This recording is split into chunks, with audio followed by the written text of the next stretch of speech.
बिहार के जो श्रोता होते हैं, जो भोजपुरी भाषा को समझते हैं, सुनते हैं, बोलते हैं, वो लयदार भी होते हैं, वो लयदार भी होते हैं। काराकाट में बन के पवनवा आइल हनुमान बाटे, हमारे पीछे आप गाएंगे। काराकाट में बन के पवनवा आइल हनुमान बाटे।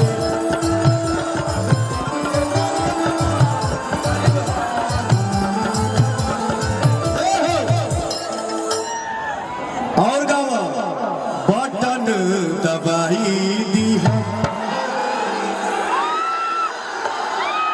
बटन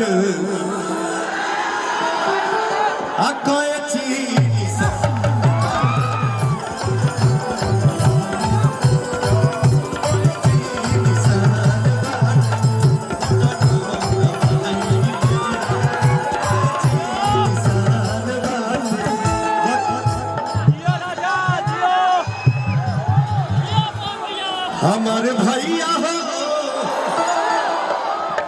हमारे चाचा हो, हमारे बहिनी हो, पवनवा के जिता